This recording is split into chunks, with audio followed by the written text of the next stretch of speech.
Namaste students, welcome back in science class. If you are new on my YouTube channel, then first of all subscribe my channel and press bell icon. Okay? The name of lesson that we are going to discuss today is our environment. Okay? This is the first lesson of science of your class, that is class 6. Okay, in this chapter some topics we have already discussed in previous video. Okay, if you have missed that video, please rewatch one time more that video. Okay, today we are going to discuss about some important points of this chapter, like biodegradable materials and non-biodegradable materials.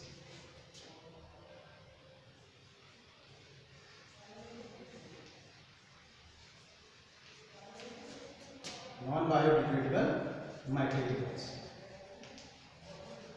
Okay. First of all, we will discuss about the biodegradable materials. Okay. Biodegradable materials are those materials that decomposed by the microorganisms into simpler forms. They are decomposed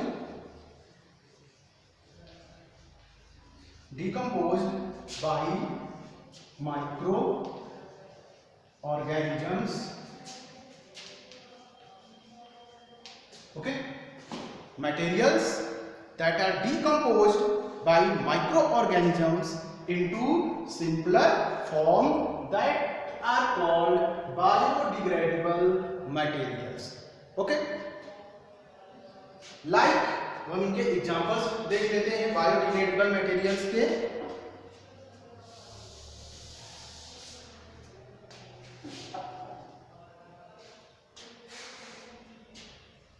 example,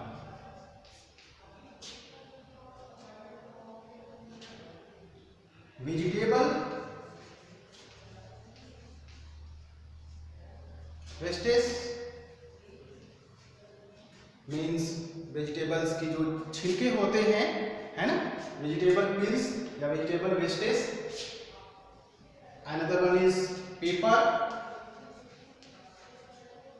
okay, and some examples are cloth and cardboard. Okay, these are the examples of biodegradable materials. Clear? Vegetable wastage, paper, cloth and cardboard. These are the examples of biodegradable material. इन पर micro organisms, जैसे कि हमने पिछले video में, previous video में हमने decomposers के बारे में पढ़ा हुआ था, तो वही डीकम्पोजर्स क्या करते हैं, इन थिंग्स को सिंपलर फॉर्म में कन्वर्ट कर देते हैं और उसी प्रोसेस को हम बोलते हैं डीकम्पोजिशन, और इन मटेरियल्स को हम बोलते हैं बायोडिग्रेडेबल मटेरियल्स. और जो माइक्रोब्स कन्वर्ट कर रहे हैं इन थिंग्स को सिंपलर फॉर्म में, उनको हम क्या बोलेंगे, decomposers. Okay, now we are going to discuss about the second type of thing, that is non biodegradable material.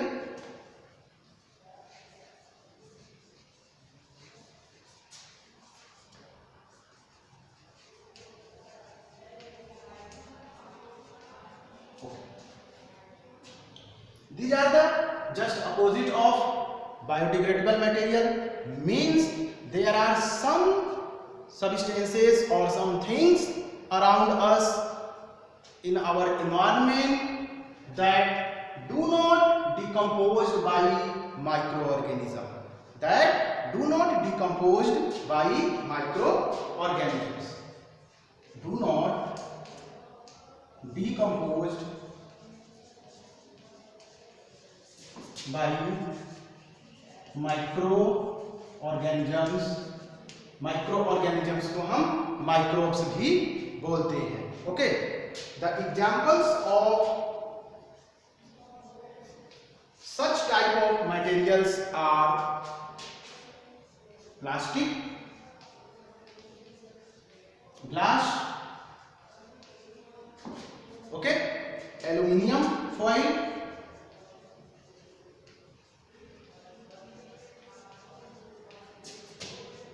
etc.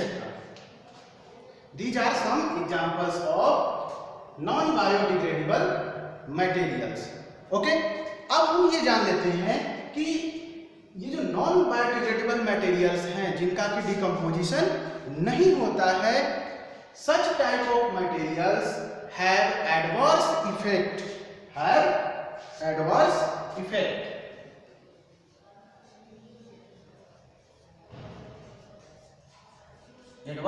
effect on our health and on our environment also. Okay, adverse effect means harmful effect. Adverse effect means harmful effect. Okay, कैसे? Like when plastics, some glasses sewerage system में accumulate जब हो जाते हैं, जब sewer में ये इकट्ठा हो जाते हैं, तब जो ड्रेनेज सिस्टम है वो ब्लॉक हो जाता है.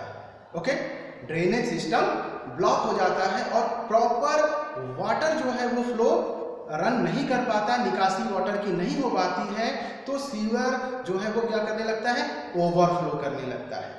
ठीक है, एक तो हार्मफुल इफेक्ट इसका ये है. सेकेंड वन इज, अब अगर प्लास्टिक को हम बर्न करते हैं, प्लास्टिक को बर्न करते हैं, then it produced harmful gases on burning. okay, जलने पर ये harmful gases produce करता है and that harmful gases affect our lungs problem. okay, हमारे हेल्थ को वो गैसेस हार्म करती हैं, हमारे लंग्स को इफेक्ट करती हैं, हमारे लंग्स को हार्म करती हैं and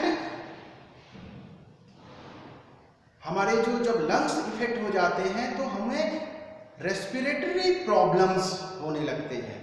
okay, these are the some harmful effects of such type of materials like plastics. एक और इसका हार्मफुल इफेक्ट हम प्लास्टिक का देख लेते हैं कि अभी हमने ये बताया कि ये नॉन बायोडिग्रेडेबल मटेरियल है और इसको माइक्रोब्स डिकम्पोज नहीं कर पाते. ओके, थाउजेंड्स ईयर्स लेटर अगर हम इसको सॉइल में फिक्स कर दें प्लास्टिक को, तो 1000 ईयर लेटर भी अगर हम उस प्लेस पर मिट्टी वहां की हटाएं तो वो प्लास्टिक हमको जैसे का वैसे ही मिलेगा, क्योंकि माइक्रोब्स उस पर एक्शन नहीं कर पा रहे हैं. तो इट मीन्स अगर ये सॉइल में मिक्स होगा तो सॉइल की फर्टिलिटी पावर को क्या करेगा, रिड्यूस करेगा. ओके, तो हार्मफुल इफेक्ट्स में हमने प्लास्टिक के 3 मेनली हार्मफुल इफेक्ट्स हमने बताया कि एक तो ये सीवर की जो पाइपलाइन होती है उसमें अगर एक्यूमुलेट हो जाए तो उसको ब्लॉक कर देगा. ठीक है ना. सेकेंड हमने क्या बताया कि ये अगर इसको हम बर्न करते हैं तो हार्मफुल गैसेस रिलीज होती हैं जिससे रेस्पिरेटरी प्रॉब्लम्स क्रिएट होते हैं, रेस्पिरेटरी डिजीज अप हो जाती है. और थर्ड मैंने क्या बताया कि अगर ये सॉइल में मिक्स हो जाती है, मिट्टी में दब जाती है, तो उस प्लेस की फर्टिलिटी पावर को धीरे धीरे ये कम करने लगता है. Okay, these are the biodegradable material and non biodegradable material. clear? अब हम बात कर लेते हैं टू बीन सिस्टम पर. ये क्या होता है देखते हैं ना.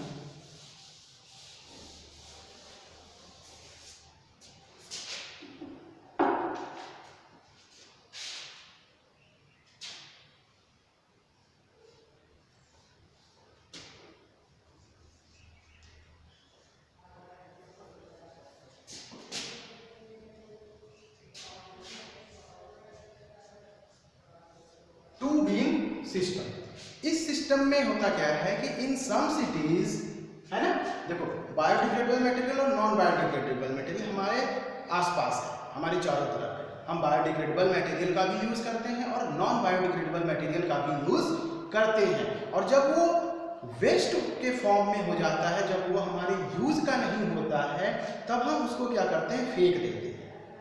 ठीक, हमने उसको सेपरेट नहीं किया, बायोडिग्रेडेबल मटेरियल को और नॉन बायोडिग्रेडेबल मटेरियल को सेपरेट नहीं किया और हमने उसको फेंक दिया। तो उसके जो बायोडिग्रेडेबल मटेरियल है, सपोज कि हमने अगर ओपन ग्राउंड में दोनों को फेंका हुआ है, ठीक, तो जो बायोडिग्रेडेबल मटेरियल है वो तो डिकम्पोज हो जाएंगे, but what about the non biodegradable material, वो तो हार्म करेगा।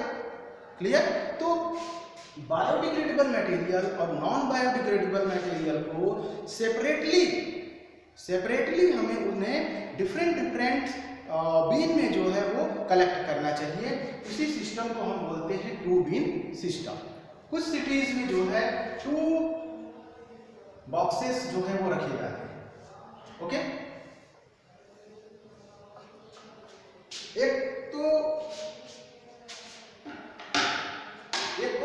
एक होता है ग्रीन कलर का, जिसको हम ग्रीन बीन्स बोलते हैं, और दूसरा होता है आपका ब्लू बीन।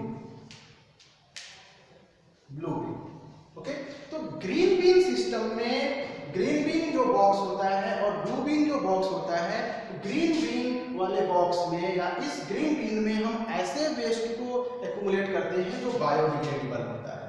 ओके,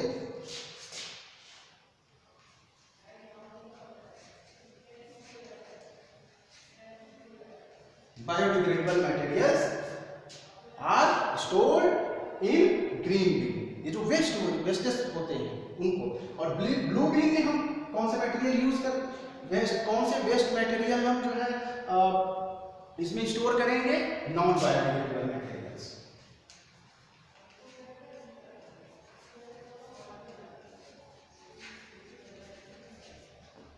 ओके, तो यही जो है वो 2 बीन सिस्टम है, green bin system and blue bin. Green bin and blue bin 2 types की बीन्स यूज करते हैं for the storage of wastage like biodegradable material and non-biodegradable material separately. In green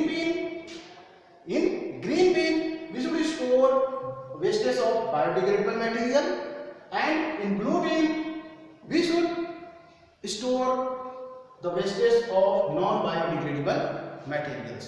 Okay, so this is the 2 bean system, and this system अगर ये rule हम follow करते हैं तो हम अपने इन्वायरमेंट को भी प्रोटेक्ट कर पाएंगे और हम अपने आप को जो हेल्दी रख पाएंगे। Okay, now we are going to discuss about the compost.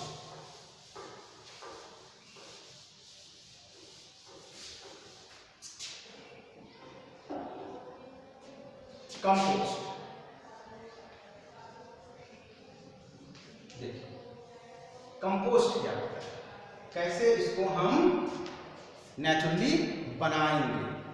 Clear? इस कंपोस्ट को बनाने के लिए हम करते क्या हैं कि जो बायोडिग्रेडेबल मटेरियल्स हैं उसको हम सॉइल में एक डिग बनाते हैं, गड्ढा बनाते हैं, है ना, एक पिट बनाते हैं। ठीक है, डिगिंग करते हैं तो एक पिट बनता है अर्थ में, है ना, सॉइल में हम एक गड्ढा बनाते हैं, पिट बनाते हैं, और उस पिट में जो बायोडिग्रेडेबल मटेरियल्स हैं उसको हम क्या करेंगे, इसमें रख देंगे, और उसको रखने के बाद इसको हम सॉइल से कवर कर देंगे और उसके ऊपर कुछ लीव्स भी हम मिक्स कर देंगे, लीव्स एंड सॉइल से इसको हमने कवर कर दिया इस पिट को। ठीक है ना। अब कुछ दिनों के बाद near about 1 month to 2 month अब हम इसको जब ओपन करेंगे तो ये ब्लैक कलर के सब्सटेंस में कन्वर्ट हो गया होता है, और उसी ब्लैक कलर के सब्सटेंस जो यहाँ पे बना उसको हम बोलते हैं compost. Actually compost is naturally occurring organic fertilisers. Organic fertilisers एक तरीके से, इसलिए इसमें न्यूट्रिएंट रिच होता है ये, अब इसको हम जो है प्लांट्स को प्रोवाइड कराएंगे और प्लांट्स इससे जो है न्यूट्रिएंट्स सक कर लेगा। क्लियर? अब ये प्रोसेस नेचुरली थोड़ा सा स्लो होता है। क्लियर? अब इसको थोड़ा सा हास्टन करने के लिए, थोड़ा सा तेज प्रोसेस होने के लिए हम इसमें क्या कर लेते हैं, जब हम यहाँ पे biodegradable material like vegetable peels, paper, है ना, पेपर को तो नहीं, किचन वेस्टेज जो होते हैं, है ना, उनको हम यहाँ पे यूज करते हैं। जैसे वेजिटेबल पील्स है तो यहाँ पर हमने इसको रखा, है ना, पिट बनाकर, और इसी प्लेस पर जो है हमने कुछ worms like red worm, earthworm, है ना, एक्सेट्रा यहाँ पर हम अलाउ कर देते हैं यहाँ पर, ठीक है, इसके पास, और इसको हम लीव्स और सॉइल से कवर कर देते हैं। तो अब ये रेड वर्म जो है ये कंपोस्ट मेकिंग प्रोसेस को थोड़ा सा स्पीड अप कर देता है, फास्ट कर देता है, ठीक है ना। तो इस मेथड से जो कंपोस्ट बनता है ना, तो जो कंपोस्ट इस मेथड से बन रहा है उसमें क्या यूज हो रहा है, वर्म्स यूज हो रहे हैं, है ना। That's why this process is called vermi composting.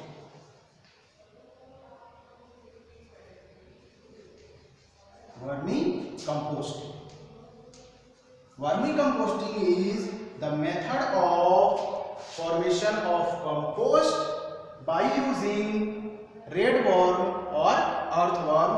This process is called vermicomposting, and it is through the vermicomposting the compost that is formed, that is nutrient rich organic matter.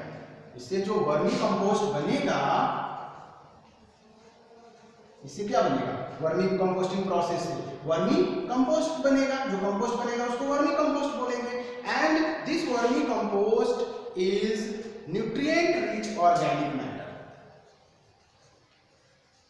Nutrient rich organic matter. Okay, अब इस vermi compost को हम plants को provide कराएंगे, और plants जो होता है इसमें के जो न्यूट्रिएंट्स होते हैं वो सॉइल में हम मिक्स करेंगे अगर, तो वहाँ की सॉइल जो है वो न्यूट्रिएंट रिच हो जाएगी और प्लांट को प्रॉपर अमाउंट में न्यूट्रिएंट मिलेगा, और जिससे प्लांट्स प्रॉपरली, प्लांट्स की ग्रोथ एंड डेवलपमेंट होगी। ओके स्टूडेंट, तो आज की क्लास में हमने क्या पढ़ा, biodegradable materials, definition and examples, as well as non-biodegradable materials, definition and examples, then two bin system, then compost and vermi composting. Okay, thank you.